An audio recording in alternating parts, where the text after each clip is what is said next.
नमस्कार, स्वागत है आप सभी का। आप देख रहे हैं इंडिया डेली का डिजिटल प्लेटफॉर्म और मैं हूं आपके साथ गीतू चौहान। और आज हम बात करने जा रहे हैं मकर संक्रांति को लेकर कि आखिर मकर संक्रांति क्यों मनाई जाती है, इसके पीछे की क्या पौराणिक कथाएं हैं, किस तरह से आप इस दिन दान पूजा पाठ कर सकते हैं। और इसी पर ज्यादा जानकारी के लिए हमारे साथ आचार्य डीपी शास्त्री जी जुड़ गए हैं, जो हमें बताएंगे कि आखिर यस। मकर संक्रांति पर किस तरह से पूजा की जाए और किस तरह से आज के दिन को खास बनाया जाए जिससे कि आपको ज्यादा से ज्यादा लाभ हो। आचार्य जी, आपको बहुत बहुत स्वागत है। और आपसे सबसे पहले तो ये जानना चाहेंगे, मकर संक्रांति के पीछे क्या कुछ पौराणिक कथा है, हमारे दर्शकों को बताइए। बहुत सारी शुभकामनाएं। जय जय श्री राधे। मकर संक्रांति में भुवन भास्कर भगवान सूर्य उत्तरायण हो जाते हैं और एक पूरे भूमंडल में, भारत में दक्षिण भारत से उत्तर भारत तक सब लोग मनाते हैं। कहीं पोंगल के नाम से मनाया जाता है, कहीं संक्रांति, कहीं खिचड़ी इत्यादि इसका नाम दिया गया है। ये 15 जनवरी को इस बार मनाया जा रहा है क्योंकि 14 जनवरी को शाम को 3:07 के बाद मकर राशि में सूर्य प्रवेश करेंगे। ये पुण्य काल का व्रत है, प्रातः काल का व्रत है। इसमें स्नान ध्यान की सबसे ज्यादा महिमा है। गंगा सागर से लेकर के गंगा जी, अन्यथा जमुना, गंगोत्री या तीर्थ में प्रयाग इत्यादि में सब लोग अपने यथानुसार स्नान करते हैं। घर में भी गंगा को स्मरण करके स्नान करते हैं। जनेऊ इत्यादि धारण करके ब्राह्मण संत लोग, अन्यथा हमारी माताएं बहनें नवीन वस्त्र धारण करती हैं और दान करती हैं। दान में तिल, अन्न का दान, गुण का दान, अन्यथा गर्म कपड़े इत्यादि वस्तु का दान का महिमा दिया गया है। ये भगवान सूर्य जो है आज अपने पुत्र के घर में प्रवेश कर रहे हैं और ये 2 महीना शनि के राशि में रहेंगे, यानी पिता पुत्र का मिलन होता है। तो ये 2 महीना धर्म का कार्य लगातार, गृह प्रवेश, विवाह, शादी, उत्सव, मंगल गान शुरू हो जाता है। जो 1 महीना यानी आज से यानी 14 जनवरी से मंगल कार्य शुरू हो जाते हैं। और अब तक हम कहते थे कि 15 से मलमास चल रहा है, संक्रांति जिसके चलते कार्य नहीं हो पा रहे थे। जी, पौ का महीना जैसे खत्म होता है तो एक भारी उत्सव मनाया जाता है। पिता पुत्र का मिलन का सुख संसार में बहुत बड़ा सुख है। तो भगवान सूर्य और शनि दोनों पिता पुत्र हैं और जब पिता अपने बेटे के घर में आते हैं तो बेटा एक स्वागत के रूप में, उत्सव के रूप में, पर्व के रूप में पिता के संबंध को समाज में दर्शाता है। आज भी पिता पुत्र का बहुत बड़ा योगदान लिया गया है। उसी उपलक्ष्य में भी संक्रांति मनाई जाती है। बहुत सारी पौराणिक कथाएं। बिल्कुल शास्त्री जी, और भी आपसे जानकारी लेंगे। हमारे साथ एक और मेहमान हमारे जुड़ गए हैं, आचार्य संजीव अग्निहोत्री जी हमारे साथ जुड़ गए हैं। आचार्य जी, आपका बहुत बहुत स्वागत है इंडिया डेली पर। और आपसे जिस तरह से हम बात कर रहे हैं मकर संक्रांति को लेकर, उसी को लेकर चर्चा की जाएगी। आपसे भी जानेंगे कि आखिर कितना प्रभाव होता है मकर संक्रांति का और इस दिन का महत्व क्या है, इसको लेकर भी आपसे बातचीत होगी। फिलहाल ये बताइएगा, क्योंकि आज का दिन बेहद खास माना जाता है, तो ऐसे में जो पौराणिक कथाएं हैं वो क्या कहती हैं इस दिन को लेकर, और किस तरह से जो लोग हैं आज के दिन अपना आचरण रख सकते हैं और किस तरह से पूजा पाठ कर सकते हैं। देखिए, जैसा कि हमारे शास्त्री जी ने बताया, ये बिल्कुल सही इन्होंने बताया है। और आज के दिन से सूर्य क्योंकि उत्तरायण में आ जाते हैं तो 6 महीने दक्षिणायन रहते हैं, 6 महीने उत्तरायण रहते हैं। तो भगवान आचार्य जी, ये भी समझाइएगा हमारे दर्शकों को कि उत्तरायण क्या होता है और दक्षिणायन क्या होता है, किस तरह से जो हमारे दर्शक है वो इस बात को समझे आसान शब्दों में। बिल्कुल, देखिए गीता में भी कहा है कि दक्षिणायन में प्रायः जो उनका जो मरण होता है प्रायः नरक को जाते हैं और उत्तरायण में मरने से प्रायः स्वर्ग को जाते हैं। परंतु इसमें भी बड़ी बात है, अगर इस पर पूरा प्रोग्राम बनाया जाए तो बहुत बड़ा बन सकता है। यहाँ पर इतना कम समय में नहीं समझाया जा सकता है। तो इसमें उत्तरायण में जब सूर्य आते हैं तो बहुत ही उत्तम कार्य होते हैं, बहुत दिव्य होता है और इसमें पूजा पाठ का भी पुण्य बहुत उत्तम मिलता है। और आज से क्योंकि उत्तरायण सूर्य हो जाते हैं तो उत्तरायणम स उत्तरायणम, इसका ये भी एक दूसरा अर्थ है कि पितामह भीष्म संशैया पर बाणों पर पड़े हुए थे महाभारत के युद्ध में। तो उन्होंने देखा कि जब तक उत्तरायण नहीं आएगा तब तक हम प्राण नहीं छोड़ेंगे। तो उत्तरायण का एक दूसरा ये भी अर्थ है कि आज से सूर्य उत्तरायण हो गए। दूसरा अर्थ है उत्तरायणम स उत्तरायणम, वो उत्तरा के अयन गर्भ की रक्षा करने वाले जो भगवान योगेश्वर श्री कृष्ण हैं, उनके आगमन पर ही, उनके सम्मुख ही अपने प्राणों को त्यागूंगा, तो वो भी एक दूसरा अर्थ है। तो ऐसे उत्तरायण काल लगने पर पितामह भीष्म ने अपने प्राणों का सृजन किया, आत्मसमर्पण भगवान कृष्ण में किया। तो आज पितामह भीष्म का संसार के सर्वोच्च जो 12 जो भगवान के नाम की महिमा को जानने वाले महापुरुष हैं, उनमें पितामह भीष्म का 12 लोगों में नाम है पूरी सृष्टि में, ये बात है। और आज के दिन क्योंकि 3:07 पर संक्रांति लग रही, तो कई बार पुण्य काल 3 घंटे पहले भी लग जाता है। तो दान पुण्य आप लोग बहुत कुछ कर सकते हैं, करें, उससे आपको बहुत पुण्य होगा। आज से कई बार मांगलिक जो भी उत्सव है, जैसे विवाह है, शादी है, ये सब जो है, विवाह पक्का करना आदि सब कुछ प्रारंभ हो जाता है। लेकिन इस बार एक चीज आपके चैनल से दोबारा कह देता हूं, इस बार ये सब प्रारंभ अभी नहीं हो सकेंगे, क्योंकि अभी शुक्राचार्य जी अस्त हैं और शुक्र तारा डूबा हुआ, तो लगभग पूर्णिमा 28 जनवरी से ये कार्यक्रम प्रारंभ हो पाएंगे, क्योंकि 28 तारीख को शुक्र जो ग्रह है वो अस्त है। तो उसके बाद विवाह उत्सव मंगल आदि कार्य हो सकेंगे अभी, क्योंकि और अभी करीब 20-25 दिन नहीं हो पाएगा। तो आप ये कह रहे हैं कि यानी कि 28 जनवरी तक अभी कोई शुभ कार्य नहीं हो पाएंगे? नहीं, मांगलिक कृत्य नहीं हो सकते, तारा डूबे में, शुक्र अस्त में या बृहस्पति अस्त में ये सब कार्य नहीं होते। तो इस बार 14 संक्रांति के बाद 14 तारीख के बाद हो जाता है।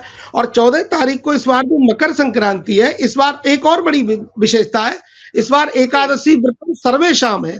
सभी पुण्यात्मा जनों की जो एकादशी कई बार 2 भी होती है, तो इस बार एक ही है, सर्वेशाम है। सब लोग एकादशी व्रत करें और दान पुण्य करें। और दान पुण्य का बड़ा महत्व, क्योंकि इसमें काले तिल का दान है, गुड़ का दान है, रेवड़ी जो होती है तिल वाली उसका दान है, तिल से बनी हुई बहुत सारी गजक उनका दान है, काले कंबल का दान करें। गरीबों में भी कुछ दान होते, कुछ दान ऐसे होते जो केवल वैदिक संध्या वंदन समायुक्त ब्राह्मण को ही दान हो सकता है। और अगर आपने श्रेष्ठ सर्वोत्तम दान, और आपने अशोत्री माने जो पूजा पाठ करने वाले विशिष्ट नहीं है, जो पूजा पाठ के महत्व को जानने वाले नहीं है, तो शास्त्र कहता है हतम अशोत्रिय दानम अनाचारम हतम कुलम।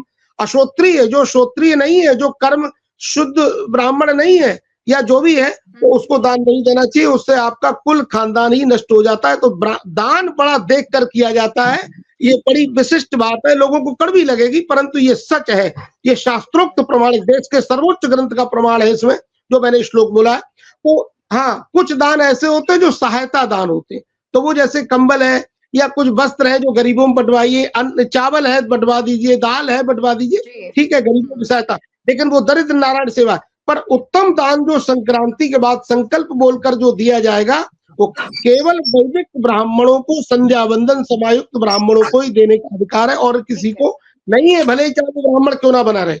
जी ठीक है, बिल्कुल। और शास्त्री जी ये भी बताइएगा, अगर दिन की शुरुआत कर रहे हैं 14 जनवरी के दिन, तो किस तरीके से इसकी शुरुआत करें? पहले क्या सूर्य को अर्घ दिया जाएगा?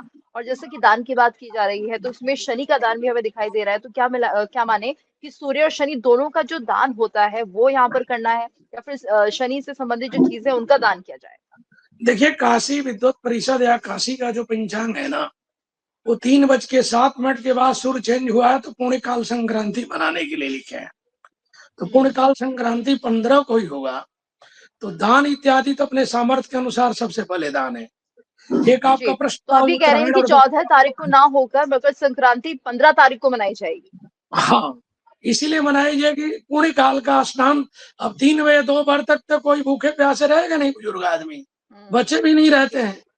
और दूसरी चीज है कि उत्तरायण और दक्षिणायन में उत्तरी ध्रुव जो है, तारा जो है वो देवताओं की है, उत्तर में देवता रहते हैं। उत्तरे सर्व तीर्थानि उत्तरे सर्व देवता, तीर्थों के राजा और देवताओं का स्थान उत्तर है, इसीलिए उत्तरायण सूर्य में मंगल गान या मंगल कार्य किया गया है। और दक्षिणी ध्रुव में असुर लोक का निवास है, माने असुर के जो स्थान है उनको स्थान दिया गया है, वो दक्षिणायन सूर्य की संज्ञा वहां दी गई है। उत्तरायण सूर्य की महिमा जब मानी जाएगी जब सूर्य मकर राशि में प्रवेश कर जाएंगे। जब तक वो धनु राशि में रहेंगे तब तक दान पुण्य स्नान ध्यान नहीं लगेगा। इसीलिए मकर संक्रांति, मकर के सूर्य के बाद ही आप स्नान ध्यान करें, दान उपदान करें। और तिल दान श्रेष्ठ इसलिए है कि तिल भगवान विष्णु के शरीर से निकला है, और ये संक्रांति जो पर्व है ये सूर्य के साथ साथ भगवान नारायण के भी इसमें पूजन किया जाता है। सफेद तिल, काला तिल और एक पीत तिल का भी विधान है, पीला तिल, वो मिलता नहीं है, वो सतयुग इत्यादि का व्याख्यान में आया है कि 3 प्रकार के तिल भगवान विष्णु के शरीर से निकले। काला तिल के दान करने से दैहिक, दैविक, भौतिक 3 तरह का ताप का निवारण होता है, और सफेद तिल के भी दान करने से देवता पितृ दोनों तृप्त होते हैं। यानी आपके जीवन में कोई कष्ट है या तथा कुंडली में कोई दोष इत्यादि से आर्थिक, शारीरिक, मानसिक, पारिवारिक कहीं आप पीड़ित है, तो मकर संक्रांति के दिन देवताओं के निमित्त, ब्राह्मण संत के निमित्त या गरीब के सहायता के लिए कोई आप दान करते हैं अपने सामर्थ्य के अनुसार, तो वह बड़ा श्रेष्ठ माना जाएगा, क्योंकि इसमें शनि ग्रह भी प्रसन्न हो जाते हैं, क्योंकि मकर राशि के जो स्वामी है वो शनि देव है, और यहाँ पे भगवान सूर्य शनि का एक इतना मधुर मिलन है, जो 10 महीना शनि सूर्य के आपस में नहीं बनता है, वो साल में 2 महीना पिता पुत्र का माने एक वो दिया जाता है, तर्ज दिया जाता है, मिसाल दिया जाता तो क्या माना जाए शास्त्र भाई आ गया संक्रांति का ही दिन रहता है ये किया जब पिता पुत्र का मिलन होता है, या फिर दोनों ही जो ग्रह है कहीं ना कहीं अच्छी स्थिति में होते हैं। अगर हम इस पूरे वर्ष की बात करें तो कह रहे हैं कि सूर्य का साल ये है, तो ऐसे में इस बार की जो मकर संक्रांति है कैसे खास बन सकती है? मकर संक्रांति मेरे लिए पूछ रही हैं आप, सूर्य का साल जरूर है, बल्कि हमारे चैत्र प्रतिपदा से ही हम लोग नए वर्ष के प्रारंभ करते हैं सनातन वैदिक परंपरा में।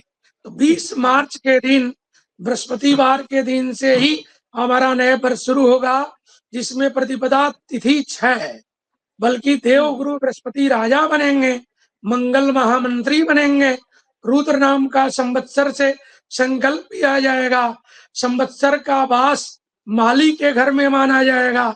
तो मंगल जब सेनापति बनते हैं तो पूरे विश्व स्तर पे कोई तांडव करते हैं, अशांति करते हैं, कई देश आपस में भिड़ेंगे और अशांति के माहौल पैदा करेंगे। सूर्य भी अग्नि कारक ग्रह हैं, क्रूर पापी ग्रह हैं, बल्कि एक सुखदायक है कि बृहस्पति मंगल सूर्य आपस में मित्र है, सूझबूझ के साथ से वर्ष को निकालेंगे। बल्कि एक चीज बता दें, जब मंगल नीच के होंगे 17 सितंबर 2026 में ही 12 नवंबर तक के लिए, तो पूर्वोत्तर कंट्री से लेकर के दक्षिण कंट्री और कुछ पश्चिम का भाग भी असंतोष के रूप में अपने कंट्री रहेगा। वहां लड़ाई भिड़ाई, झगड़ा इत्यादि फसाद बड़े पैमाने पे मंगल दे सकता है। इसीलिए संक्रांति सबके मंगल करें। सूर्य भुवन भास्कर ज्योति के कारक ब्रह्मांड में है, भगवान विष्णु के रूप में है, इनकी जो धर्मपत्नी है, इनका जो परिवार है, इनके जो बेटा बेटी है, हम संक्रांति में सबके लिए नमन करते हैं। जमुना इनकी बिटिया है और इनकी ताप्ती भी बिटिया है, यम भी इनके बेटा है, शनि भी इनके बेटा है, सब संक्रांति में सबके निमित्त ग्रहों का परिवर्तन दिख रहा है। तो उसको देखते हुए ये समय सबसे उत्तम है, अगर इसी वक्त पूजा अर्चना की जाए तो इन ग्रहों के अनिष्ट फल को शुभ फल में बदला जा सकता है। आचार्य अग्निहोत्री जी भी हमारे साथ जुड़े हैं। अग्निहोत्री जी, आप क्या कहेंगे? आचार्य जी, अगर हम बात करते हैं आज के दिन की, तो किन मंत्रों से भगवान की पूजा अर्चना कर सकते हैं जिससे ज्यादा लाभ जो है लोगों को मिल सके?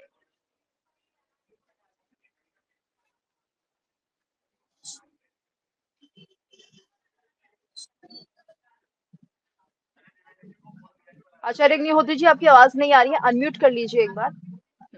देखिए, इस आज के पर्व में यदि आप सभी लोग त्रस्त हैं, परेशान हैं, दुखी हैं, तो इसके लिए भगवान शिव का जो दिव्य महामंत्र महामृत्युंजय है। अब महामृत्युंजय क्योंकि वैदिक मंत्र, इसको हर प्राणी जपने का अधिकारी नहीं है, पर लेकिन आजकल तो कुएं में भांग पड़ी है ना, तो पानी सबने पी लिया तो सभी नशे में है, तो ये वाली बात हो गई। हर कोई एक ऐसा चल पड़ा है, एक ट्रेंड जैसा, जिसको देखो वही त्र्यंबक बोलता। भैया, इसको बोलने का प्राणी मात्र अधिकारी नहीं है, वो चाहे कोई भी क्यों ना हो। तो इसलिए मैं महामृत्युंजय मंत्र का दूसरा जो मंत्र है पौराणिक बोलता हूं, जिसको प्राणी मात्र स्नान आदि से निवृत्त होकर के और आसन पर बैठकर जप सकता है, और बड़ा सरल भी है उससे, और बहुत ही उत्तम पुण्य फल प्रदान करता है। इस मंत्र का जप करें, आपकी बहुत सारी जीवन की आदि व्याधि, दुख, शोक, जरा, ग्लानि, ये सब दूर कर देगा। ये मंत्र बता दीजिए हमारे दर्शकों को। मृत्युंजय महादेव त्राहि मां शरणागतम, जन्म मृत्यु जरा रोगई ही पीड़ितम कर्म बंधन ही। इस मंत्र का जप करें, और या फिर शिवाय नमः का जप करें, और छोटा है शिवाय नमः, या फिर महादेव महादेव महादेव। ये तीनों जो हैं ये बड़े मंत्र हैं। आपको लगेगा छोटे, लेकिन इनका प्रभाव बहुत बड़ा है।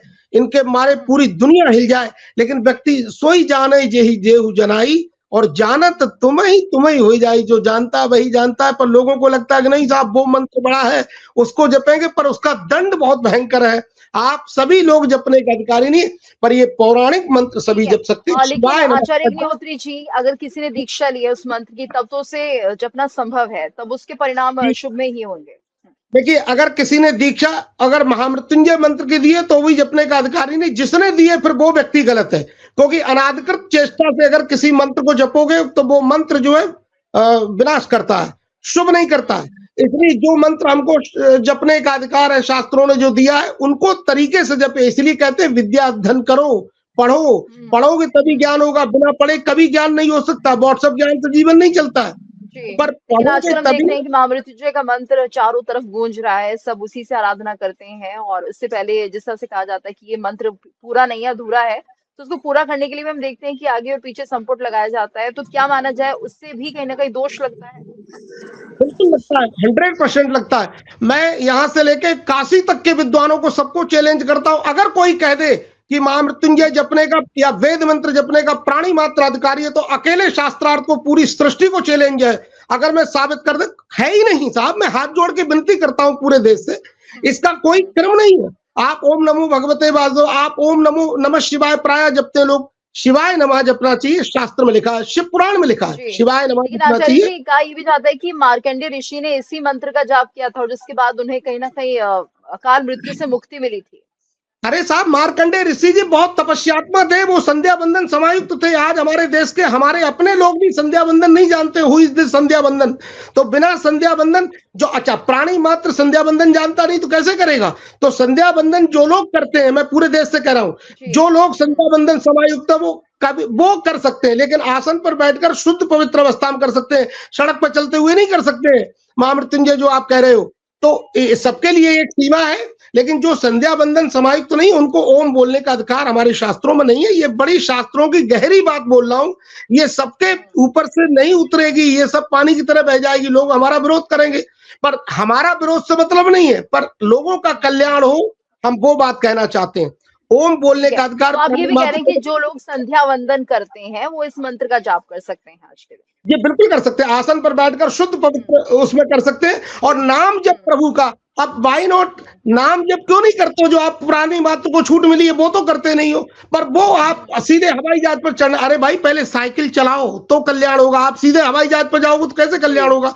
आप सीढ़ी बाई सीढ़ी चलो। तो आप अगर जो है भगवान का नाम जप करते हो, राधे कृष्ण, आप ये नाम जप ऐसे है बहन जी, नाम जप बिना स्नान के भी हो जाएगा, पर मंत्र में आपको बड़ी सावधानी रखनी पड़ेगी। आपको बहुत कुछ आपको वो करना पड़ेगा। नाम जप करिए, सीताराम सीताराम, राधे श्याम इस नाम का जप करिए। और नाम जप थोड़ा आसान भी है लोगों के लिए, जिन्हें इस नाम जप में थोड़ा मुश्किल भी नहीं होगी, क्योंकि मंत्रों को याद रखना मुश्किल होता है डीपी शास्त्री जी, और शायद यही वजह है जिसके चलते त्रुटि भी हो जाती है। नाम जब झाड़ू पोछा बर्तन करते समय बिना स्नान के भी हो सकता है, पर इन सारे मंत्रों को जपने को पहले स्नान होगा, फिर आपको संध्या बंदन करना होगा, 1 घंटा लगता है, फिर जाके आप जप सकते हो। हम भी नहीं जप सकते, मैं खुद नहीं जप सकता ओम नमः शिवाय जब तक संध्या बंदन नहीं करूंगा, नियमाचरण नहीं करूंगा। हमारा भी कोई लेवल नहीं है। संध्या बंदन के बाद सारे मंत्र हमारे अपने एकदम सामने हो जाते हैं। पर ये सब सारी बातें हैं तो मैंने आपके माध्यम से कहा जी।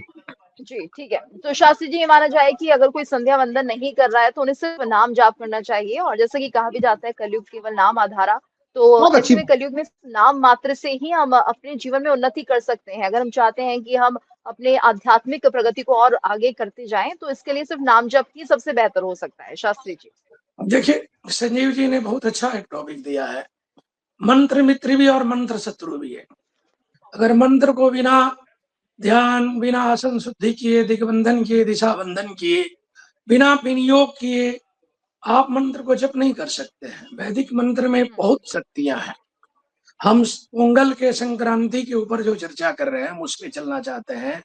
नाम जप करें, सुमिर सुमिर नर उतर ही पारा, राम कृष्ण का नाम ही आपके नैया को भवसागर से आपको पार कर देगा। राम कृष्ण तू सीता ब्रजरानी राधा, तू वांछा कल्प प्रद्युम हरणी सब बाधा। सीता राम कृष्ण राधा ये सब नाम आपके सब बाधा को दूर कर देता है और आपके लक्ष्य की प्राप्ति करा देता है। ये संक्रांति जो है, ये जो पर्वों में महापर्व की उपाधि दी गई है, हर महीने एक संक्रांति आती है, बल्कि साल में एक बार मकर संक्रांति आती है। जब सूर्य राशि परिवर्तन करते हैं तो हमारे परंपरा में चैत्र महीना में चित्रा में पूर्णिमा हो तो हम उसको मनाते हैं, विशाखा में पूर्णिमा हो तो वैशाख मनाते हैं, ज्येष्ठा नक्षत्र में पूर्णिमा हो तो जेठ मनाते हैं। हमारी बहुत साइंस से ऊपर हमारी यानी 12 संक्रांति है पूरे वर्ष की, शायद लोग नहीं जानते हैं और उन पर ये और 12 नक्षत्र भी, जाना चाहिए। 12 नक्षत्र पूर्णिमा का लिया गया है 27 में से। उसी तरह मकर संक्रांति महासंक्रांति व्रत है। आप पूर्वोत्तर में चले गंगा सागर इत्यादि में स्नान इत्यादि करके, और बिहार इत्यादि के बनारस इत्यादि में हम लोग के क्षेत्रीय अध्याय चले तो वहां पे दही चूड़ा इत्यादि का प्रयोजन किया जाता है। बड़े स्तर पे ये सब पान कराया जाता है, खिलाया जाता है। देखिए ये पर्व खाने पीने का है, लेने देने का है, भगवान की भक्ति का समय है। इस काल खंड में श्री हरि नारायण को जप करें, आदि हृदय स्तोत्र के मंत्र के जप करें, माँ गायत्री के जो वैदिक परंपरा में है उसको अजजा मानसिक जप करें, अजबा जप करें। आजकल देख रहे हैं शमशान में भी, मरणासन पे भी गायत्री मंत्र ब्राह्मण लोग पढ़े जा रहे हैं। इसका दोष है, नहीं पढ़ना चाहिए। गायत्री मंत्र को अजबा जप करना चाहिए, आसन पे दिक शुद्धि करके करना चाहिए। और लोग हवन में भी, हर समाज के कुछ लोग हैं, भी हम चर्चा करेंगे आने वाले कार्यक्रम में, हम इसी को लेकर हम चर्चा करेंगे। आदि हृदय स्तोत्र का जप करें, भगवान नारायण के जप करें, नमो भगवते महादेवाय मंत्र जप करें, सूर्य नारायण की पूजा का दिन और इन्हीं विशेष मंत्रों से जाप किया जा सकता है और आज के दिन को खास बनाया जा सकता है। हम उम्मीद करेंगे हमारे दर्शकों को ये सारी जानकारी बहुत पसंद आएगी। धन्यवाद करना चाहेंगे आप दोनों का हमारे साथ इस चर्चा में जुड़ने के लिए। बहुत जय श्री राधे श्याम।